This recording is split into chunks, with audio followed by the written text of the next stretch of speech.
Don't do what I did. For some context, the Astral Cup is a $15,000 prize pool tournament hosted by Naraka Bladepoint, and I'm going to show you exactly how I threw my top 4 spot to move on, and I'll tell you how you can very easily avoid making the same mistake I did. With how close the top rankings can be by the end, every kill and placement point really does matter. I don't really consider myself a particularly consistent player, so by the end of the 6 games, I basically had 1 okay match, 2 bad matches, and 3 good ones. I didn't start off very strong, but I had some good fights, and it was a lot of fun playing some heroes that I don't typically play.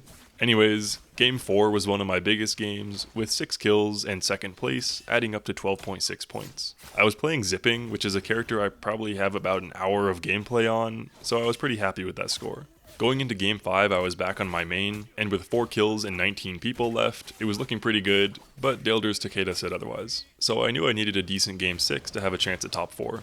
Up to that point, I'd already played Temmie twice, along with Tessa, Zipping, and Akos, so for the final game I had to choose between someone I was experienced with the only one remaining being Viper, or a character I knew was stronger like Takeda, Feria, or Valda that I've only had a small amount of time playing. Viper is not a particularly strong solo tourney hero, but I went with the comfort pick and played my Viper. I really wish I'd recorded this game because there were so many close calls it was ridiculous, but somehow I managed to win that final match, and it was with a 1-2-3 combo funnily enough.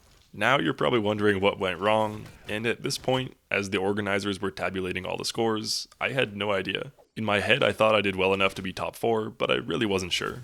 Eventually when the final scoring came around, I saw my name down at 13th with 29 points, which felt a bit low compared to the guess I had in my head, and then it all made sense. If we check out a clip from Game 4, where I had my best game, there are only a few people left, and I've just secured the kill on someone. This guy actually decides to emote me, which is not allowed, and it even says in the rules that if you emote, you lose all your points for that game, so a really bad decision on his part.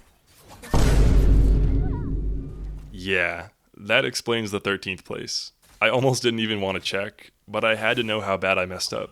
If we look at the leaderboard, 4th place had 40.8 points, so with that 12.6 game being added back to my 29, I would have ended up at 41.6. I knew emoting was against the rules before playing, but as someone who plays not a lot of tournaments and a whole lot of normal ranked mode, emoting, and especially emoting back to someone, is a total reflex for me. It clearly states it in the rules that emoting is not allowed, and I didn't expect them to go against what it says, since that just creates some gray area about what is and isn't allowed, so I'm not upset about how it was enforced at all. I broke the rules by emoting, and in all fairness, the consequence was applied.